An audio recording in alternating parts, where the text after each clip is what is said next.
Genius global study के YouTube channel में आप सभी का स्वागत है।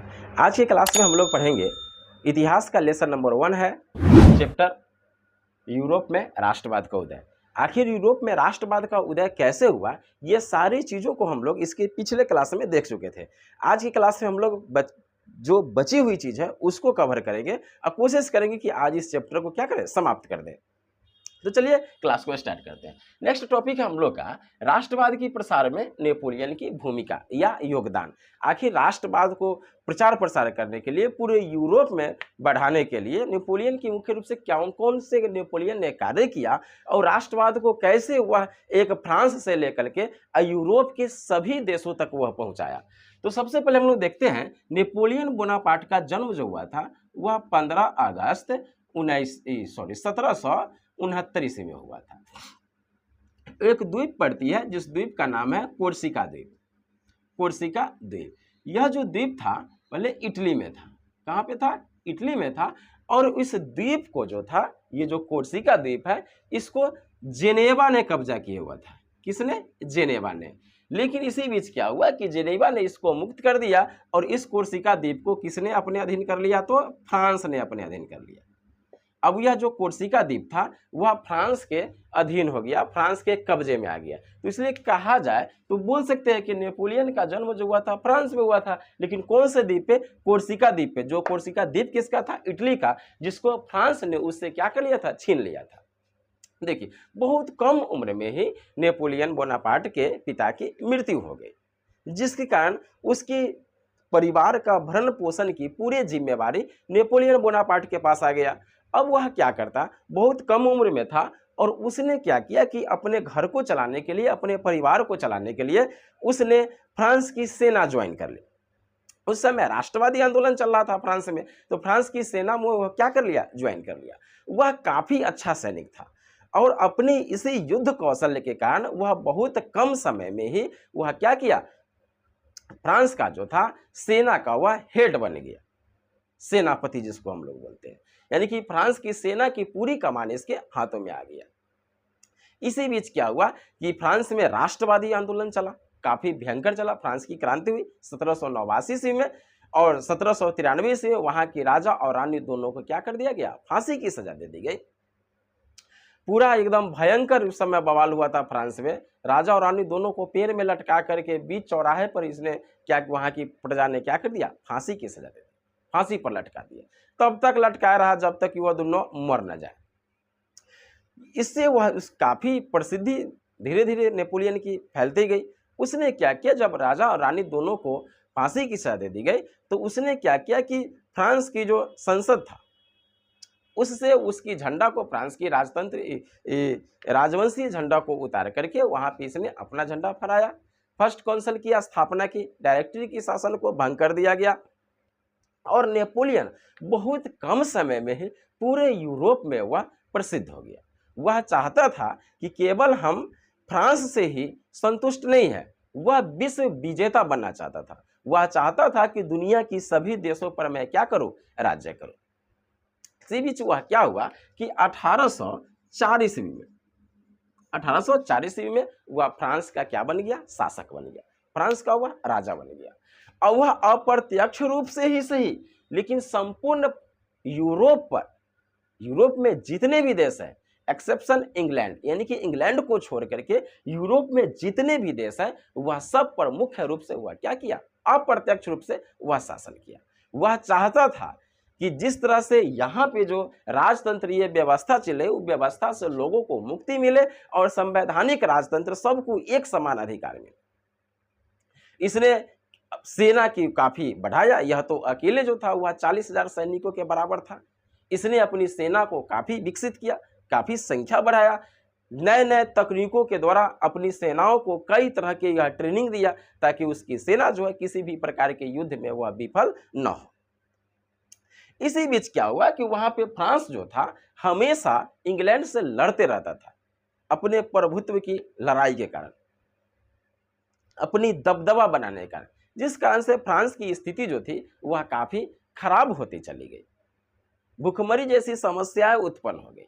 इसी बीच क्या हुआ कि फ्रांस को विपक्ष में जो देश थे इंग्लैंड था, प्रसा था, ऑस्ट्रिया था, यह सारी सेना की टुकड़ी जो थी वह जमा हुई वाटरलू में।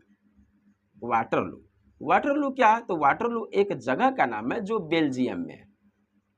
बेल्जियम में एक जगह है, तो वाटरलू में सारी सेना जमा हुई 1815 ईस्वी में। एक तरफ नेपोलियन, एक तरफ 3-4 देश की सेना, और उसी युद्ध में नेपोलियन की क्या हो गई? पराजय हो गई। नेपोलियन हार गया, उसको पकड़ करके और उसको सेंट हेलेना द्वीप पर भेज दिया गया, नेपोलियन को बंदी बना करके, और वहीं पर उसकी 1821 ईस्वी में नेपोलियन की क्या हो गई? मृत्यु हो गई।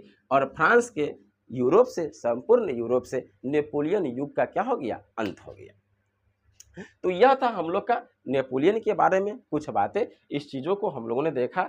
जैसे ही नेपोलियन की मृत्यु हुई, नेपोलियन की मृत्यु वैसे ही यूरोप के संपूर्ण महादेशों, संपूर्ण देशों में अपने अपने सत्ता के लिए जिस को नेपोलियन ने छीन करके, जिस जमीन को, सामंत वर्ग के जमीनों को, कुलीन वर्ग के जमीनों को छीन करके किसानों में वितरित किया था, सभी को एक समान दिया था, अधिकार दिया था, उसी तरह से लोग वहां पे अपनी अपनी जमीनों को हड़पने के लिए, अपने अपने राज्य को हड़पने के लिए जो उससे छीन लिया गया था, सारे लोग एक्टिव हो गए। इसमें सबसे आगे रहा ऑस्ट्रिया। ऑस्ट्रिया, और ऑस्ट्रिया का चांसलर जो था वह मेटरनिख था। मेटरनिख, क्योंकि यह जो था, इसका विचार नेपोलियन बोनापार्ट से थोड़ा भी नहीं मिलता था। इसका सोच ही था कि शासन करो और कोई परिवर्तन नहीं होने दो, जैसी पुरानी व्यवस्था चल रही है उसी पुरानी व्यवस्था से प्रजा के ऊपर शासन किया जाए, और प्रजा के शासन में किसी तरह की कोई नई चीजों को न लाया जाए, जैसे है घिसी पिटी उसी तरह से वह क्या करे? चलते रहे। तब क्या हुआ कि 1815 ईस्वी में ही, 1815 ईस्वी में ही ऑस्ट्रिया की राजधानी वियना, ऑस्ट्रिया की राजधानी वियना में एक सम्मेलन बुलाया गया। नेपोलियन की पराजय के बाद 1815 ईस्वी में ऑस्ट्रिया की राजधानी कहां पे बताया? वियना। वियना में एक सम्मेलन बुलाया गया, एक मीटिंग बुलाया गया, जिसमें ब्रिटेन, प्रसा, हंगरी, कई सारे देश जो नेपोलियन को पराजित किया था वो उसमें शामिल हुए। और उसी सम्मेलन में किया गया क्या कि मेटरनिख यह बातों को रखा कि जो जैसे पहले चल रहा था बुबरो राजवंश का शासन वाला, राजतंत्र व्यवस्था वाला, वही शासन चलेगा, अदरवाइज इसमें यहाँ पे कोई और शासन नहीं चलाया जाएगा। यह सम्मेलन जो हुआ था 1815 ईस्वी में वियना में हुआ था, इसलिए इसे वियना कांग्रेस या वियना सम्मेलन के नाम से जाना जाता है। तो आप लोग से पूछा, छोटा छोटा क्वेश्चन पूछेगा, वियना सम्मेलन क्या है या वियना कांग्रेस क्या है?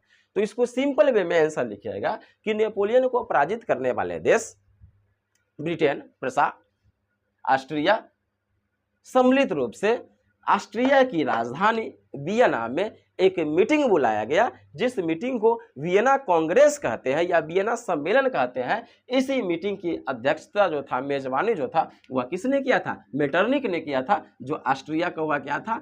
चांसलर था। ऑस्ट्रिया का चांसलर, चांसलर का मतलब होता है प्रधानमंत्री। तो मेटरनिख व्यवस्था तो समझ गए होंगे वियना कांग्रेस क्या है। अब क्या हुआ, इससे एक और क्वेश्चन बहुत पूछा जाता है कि मेटरनिख व्यवस्था से आप क्या समझते हैं? लोग देखते हैं कौन सी व्यवस्था? मेटरनिख व्यवस्था। मेटरनिख व्यवस्था, चलिए इसको भी हम लोग ध्यान से समझ लेते हैं कि मेटरनिख व्यवस्था है क्या। देखिए, मेटरनिख के पहले पूरे यूरोप में किसका शासन चल रहा था? इंग्लैंड को छोड़ करके, तो नेपोलियन का। नेपोलियन जो था वह सभी को एक समान अधिकार देना चाहता था, दिया था, यानी कि उसके सामने में किसी भी प्रजा में किसी तरह की ऊंच नीच, अमीरी गरीबी जैसी कोई भेदभाव नहीं था। सबको एक समान समानता दी गई थी, सबको एक समान अधिकार दिया गया था। लेकिन नेपोलियन जैसे ही मरा, उसकी कहानी खत्म हो गई।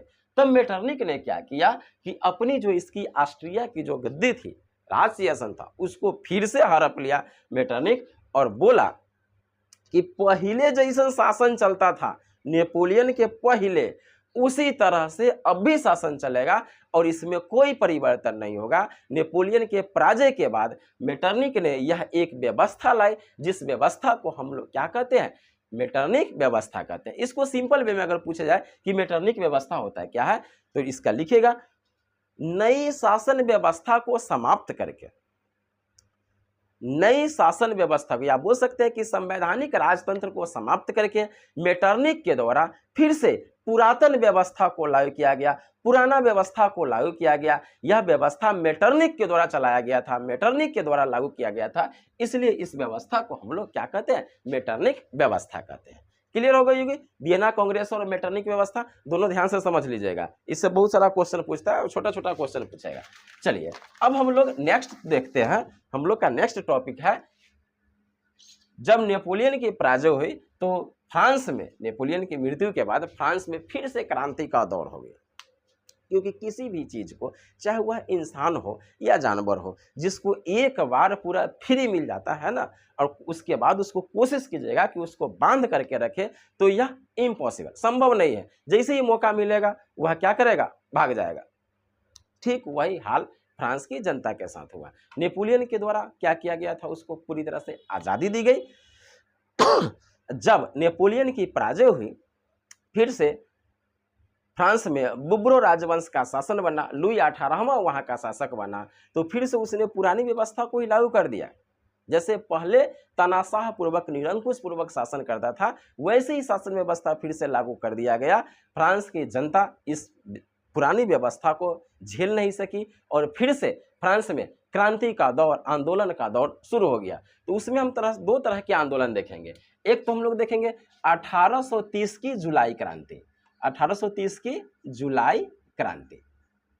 ध्यान से समझिएगा, यह सब काफी इंपॉर्टेंट है। बोला जाता है कि 1830 की जुलाई क्रांति से आप क्या समझते हैं, और इसमें एक और आता है क्रांति, वह है 1848 की क्रांति। तो चलिए दोनों को हम लोग देखेंगे। पहले हम लोग देखते हैं 1830 की क्रांति को। आखिर यह क्रांति में हुआ था, क्रांति में ही बता चुके हैं। क्रांति का मतलब क्या होता है, तो क्रांति का मतलब होता है परिवर्तन।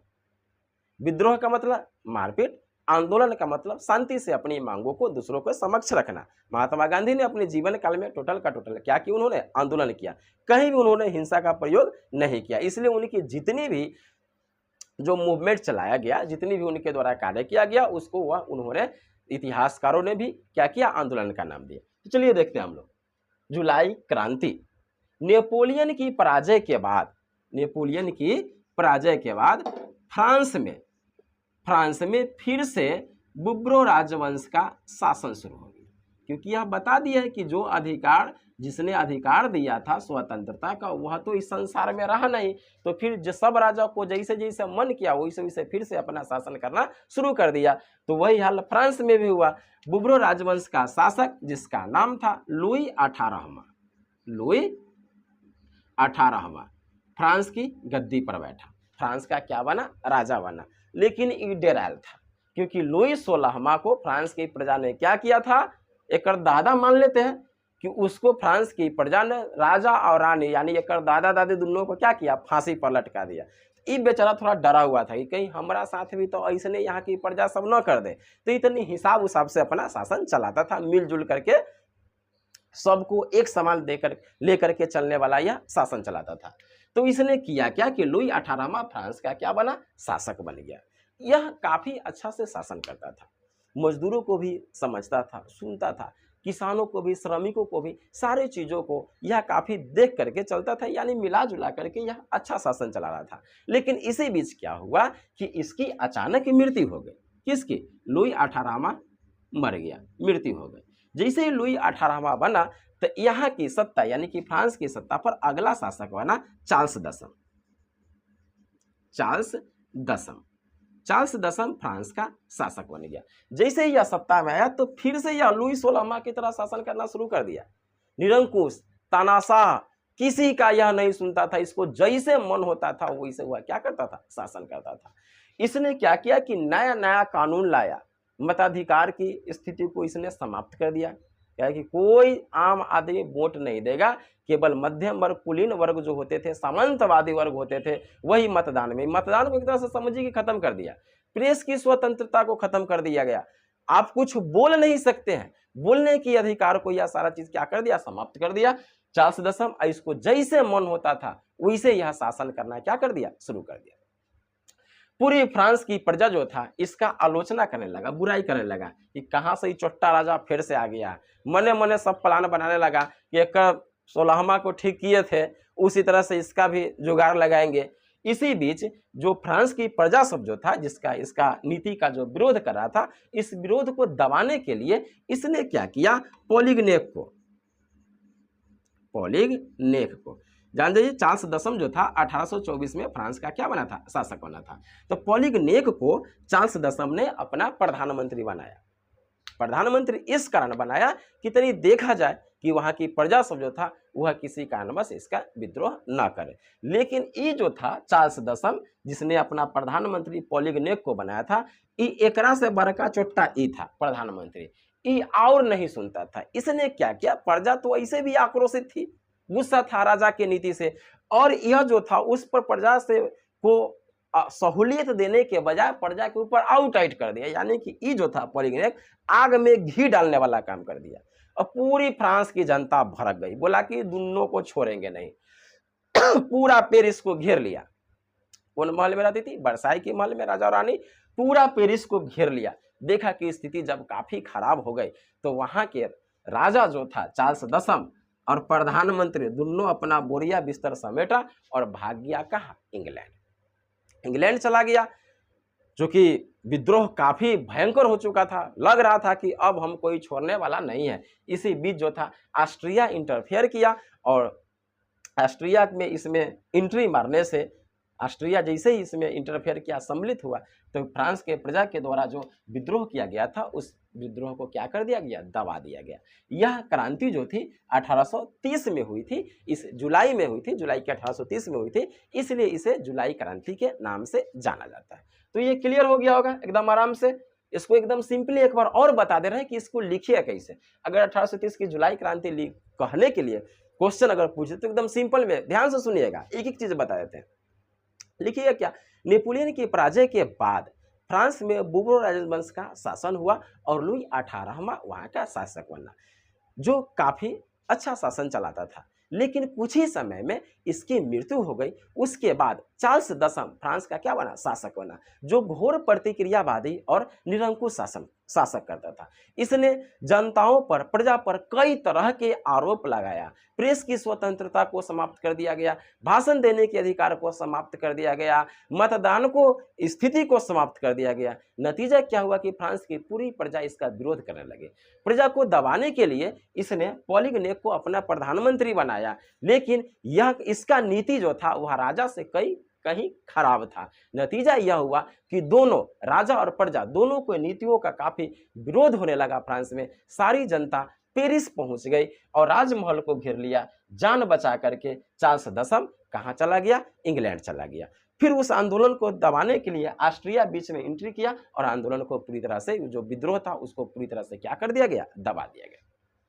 तो यह था हमारा 1830 की जुलाई क्रांति। चूंकि यह क्रांति जुलाई महीने में हुई थी इसलिए इसे जुलाई क्रांति के नाम से जानते हैं। चलिए, एक क्रांति तो हम लोग का समाप्त हो गया, 1830 की क्रांति। अब एक देखते हैं हम लोग 1848 की क्रांति। दोनों क्रांति काफी महत्वपूर्ण है। 1848 की क्रांति,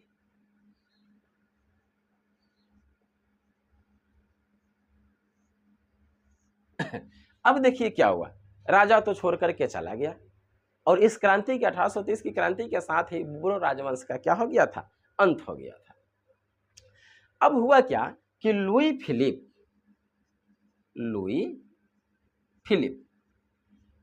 फिलिप जो था, चार्ल्स दसम के बाद लुई फिलिप फ्रांस का क्या बना, शासक बना, राजा बना।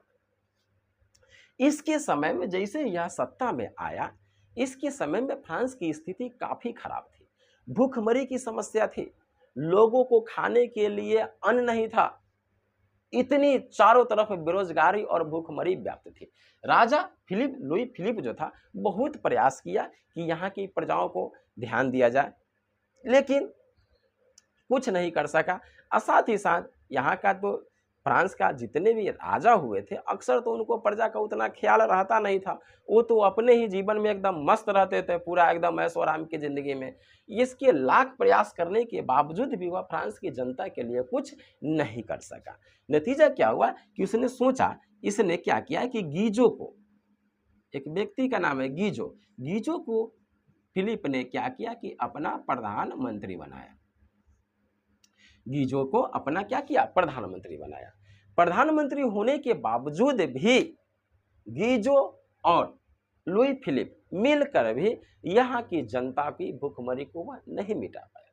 लोगों को लगने लगा कि यह हम लोग पर उतना ध्यान देता नहीं है। नतीजा क्या हुआ कि इसी बीच कई तरह के सुधारवादी आंदोलन चलने लगे। कहाँ पे, फ्रांस में। ये राजा विफल हो गया था, उससे राज चल नहीं पा रही थी, लोगों को, प्रजा को इतनी भूखमरी थी, बेरोजगारी थी, न किसी को रोजगार मिल रहा था और न किसी को खाना मिल रहा था। तो वहाँ कई तरह के आंदोलन चलाए जाने लगे सुधारवादियों के द्वारा। अब किया क्या कि सुधारवादियों ने पेरिस में, फ्रांस की राजधानी कहाँ, पेरिस, पेरिस में क्या किया कि एक विशाल भोज का आयोजन किया और जिसमें जितने भी प्रजा थे, किसान था, मजदूर था, सब उस भोज में सम्मिलित हुआ। वह भोज इसलिए किया गया था ताकि राजाओं को यह लगे और उसके प्रधानमंत्री गीजो को यह लगे कि यहाँ की प्रजा को खाने के लिए कुछ नहीं है, आप इस तरफ ध्यान दीजिए ताकि लोगों को, यहाँ के लोगों को रोटी मिल सके, रोजगार मिल सके, भूखमरी की स्थिति समाप्त हो। यह विशाल भोज का आयोजन इसलिए किया गया कि राजा का ध्यान इधर प्रजा के ऊपर खींचा जाए, ध्यान आकर्षित किया जाए, लेकिन राजा को इस सबसे कोई मतलब नहीं था। अब क्या किया, भर पेट वहां की प्रजा सब खूब खाया, भोज था, बढ़िया बढ़िया खाना बना हुआ था, भर मतलब खाया और खा पी करके जाकर के पेरिस महल को क्या किया, घेर लिया।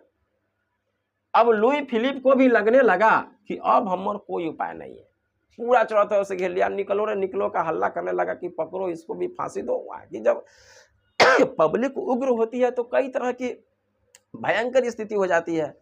पूरा खैबो किया, ऊपर से महल को भी पूरा घेर लिया।